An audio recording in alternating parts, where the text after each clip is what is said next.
আসসালামু আলাইকুম সম্মানিত বন্ধুগণ। আল কাউসার হেলথ কেয়ার হিজামা অ্যান্ড রুকাইয়া সেন্টার থেকে আমি ন্যাচারাল ফিজিশিয়ান অ্যান্ড থেরাপিস্ট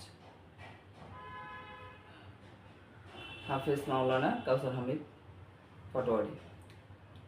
তো আজকে যেনার সাথে আসলে আপনাদের সামনে যেনার সাথে কথা বলবো বা ওনাকে কিছু জিজ্ঞেস করার আছে, এটা হলো যে উনি আমার কাছে এর আগে কখন হিজামা দিয়েছিলেন? প্রায় 2 বছর আগে। 2 বছর আগে হিজামা দিয়েছিলেন। কি জন্য এসেছিলেন? কি ওই আমার ফুটবল খেলার কারণে পায়ে থেকে পিঠে পর্যন্ত ব্যথা করতো, ঠিক আছে, সেই কারণে হিজামা দিয়েছেন। হিজামা দেওয়ার পরে কেমন ফিল হয়েছে আপনার বা কেমন লাগছিল? জি আলহামদুলিল্লাহ, আমি মোটামুটি ভালোই হয়েছে। মানে আগে ফুটবল খেলার সময় আমার পায়ে প্রচুর ভারী হয়ে থাকতো, ঠিক আছে, কিন্তু হিজামা দেওয়ার পরে এই সমস্যাটা দূর হয়ে গেছে। এবং দৌড়ানোর সময় এই যে ফিটে টান লাগতো, ঠিক আছে, তো হিজামা দেওয়ার পরে আলহামদুলিল্লাহ আমার এই সমস্যাগুলো দূর হয়েছে। যাই হোক আলহামদুলিল্লাহ, আল্লাহ তাআলা ভালো করছেন। তো আমরা আমাদের সর্বোচ্চ চেষ্টা করি।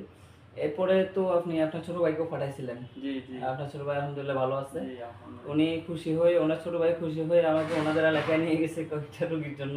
হ্যাঁ, তো আচ্ছা যাই হোক, এখন উনি আজকে আবার আমাদের হিজামা সেন্টারে আসছেন আমার হিজামা নিতে। তো ওনার এই ব্যাক পেন, এর ভিতরে কি আপনি কোনো ওষুধ খাওয়া লাগছে এই ব্যথার জন্য? জি ব্যথার জন্য মানে এর ভিতরে ধরেন এই হিজামা দেওয়ার পরে ধরেন না হিজামা দেওয়ার পর তখন ভালো সব ছিল। ঠিক ছিল। হ্যাঁ, এই গত কয়েক মাস ধরে একটু আবার একটু সমস্যা হ্যাঁ। দেখা দিচ্ছে। হ্যাঁ, তো এই জন্য আবার হিজামা নিতে চাচ্ছেন। আচ্ছা আচ্ছা, যাই হোক এখন হিজামা নেওয়ার পরে আপনার এই ধারণা যে আপনি ব্যথার ওষুধ থেকে অন্তত এই ব্যথার ওষুধ না খেয়ে নিজেকে ব্যথা থেকে মুক্ত রাখতে পারবেন, এটাই। জি হিজামা একটি সুন্নাহ পদ্ধতি, যেটা রাসূল সাল্লাল্লাহু আলাইহি সাল্লাম নিজেই বলে গেছেন যে হিজামার মধ্যে আছে শিফা। হ্যাঁ, তো সেই জন্য আমিও সেই সুন্নাহ পদ্ধতিতে নিজেকে সুস্থ রাখার চেষ্টা করতেছি ইনশাআল্লাহ। আচ্ছা আচ্ছা, জি জি। আচ্ছা যাই হোক, সম্মানিত দর্শক মণ্ডলী, আমরা আমাদের সম্মানিত এই পেশেন্টের কাছ থেকে আমরা সাক্ষাৎকার নিয়েছি।